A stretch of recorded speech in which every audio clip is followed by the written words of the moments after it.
3, 2, 1. When I go to start it, we can hear the exhaust gets louder at the front, right here. So if we go under here, that's where our exhaust problem is. I don't even know if you can hear me. All right, so we don't want our vehicle to look like this. And you know what, when I scanned for codes in the computer, this is what came up. And you know what, I think fixing the exhaust is gonna take care of these codes. All right, so we've decided we're gonna undo these two bolts first and leave the hangers going across right there. So once we undo this, it'll just fall onto the hangers. It's not gonna fall off. And then we'll move to the front where we got the O2 sensors and the other, unfortunately, really rusted bolts. 14 on the swivel. Let's get that on there. There you go, 14 on the swivel.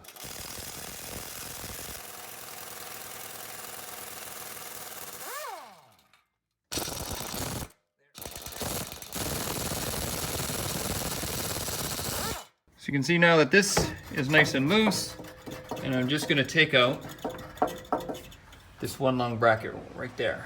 So we're gonna take out those bolts there, remove this bracket, then we'll move to the O2 sensors. Two 12mm bolts.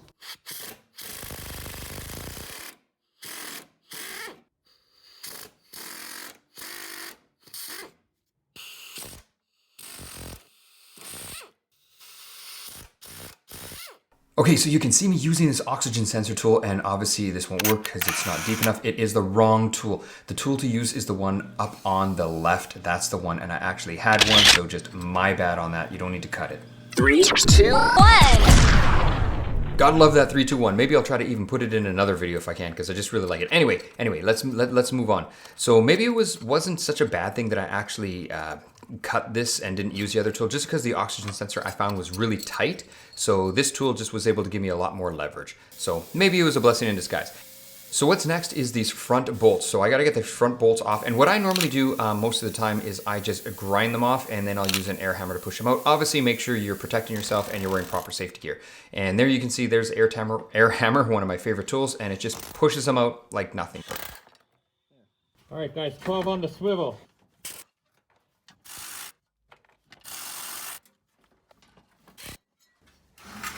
All right, so let's drag this exhaust out and take a look. So here you can see there is the factory exhaust and there is the new exhaust. Now, I must say the factory exhaust was better quality, but what can you do for the price? I'm getting the aftermarket one.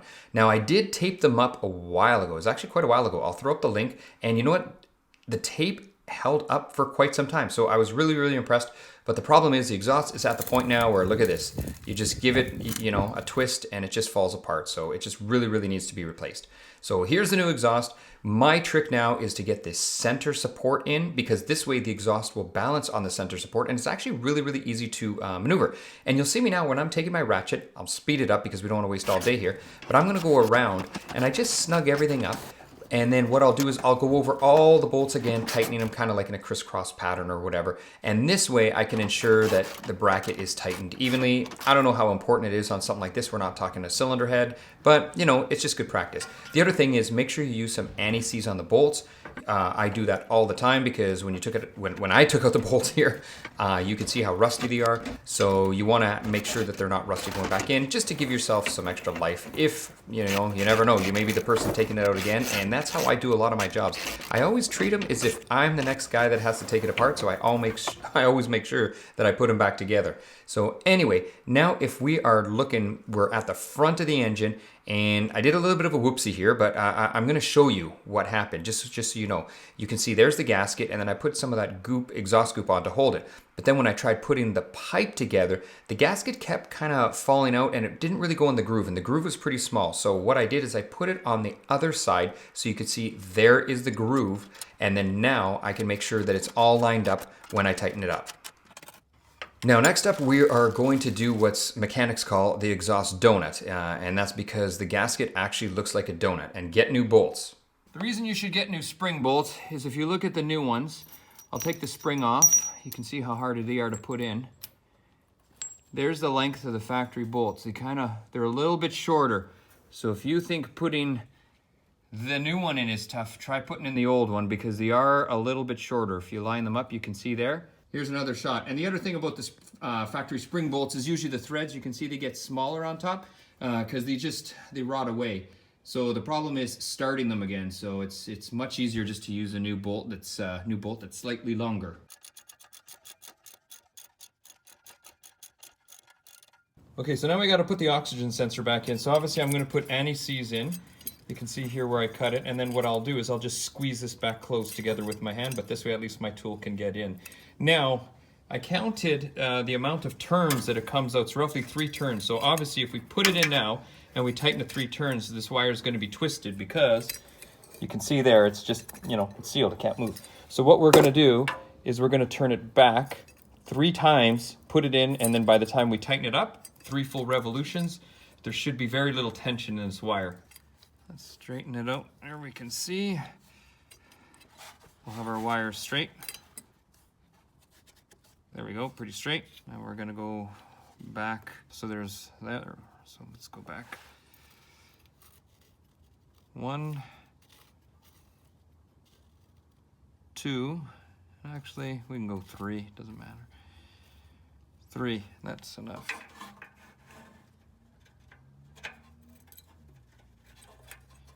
And there it is, it's in there, so we're gonna go around.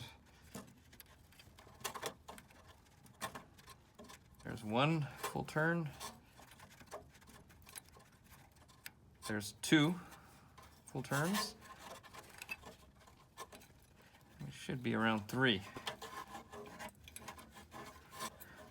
There, and we're almost at 3, so we're close enough. So if we look at here, there you go, you can see they're fairly straight. Nothing's really tangled up.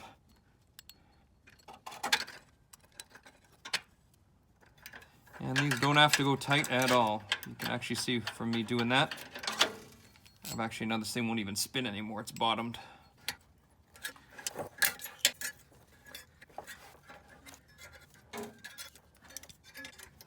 That's good enough, it just prevents the heat from coming up. I might have to replace it anyway, we'll see, because these were, I was getting an oxygen sensor code, but I'm hoping it's just because the exhaust was so bad, it was leaking right here. And then because it was leaking right here, they wouldn't get hot enough because all the air is coming out and we had a huge leak here. So now the heat should come here and it should, hopefully it's okay. We'll see, we'll see. You can hear the car's running, then what I usually do before it gets hot is I just give a quick feel, make sure that there's no exhaust leaks. Doesn't seem to be any at all. And then I can scooch up to the front.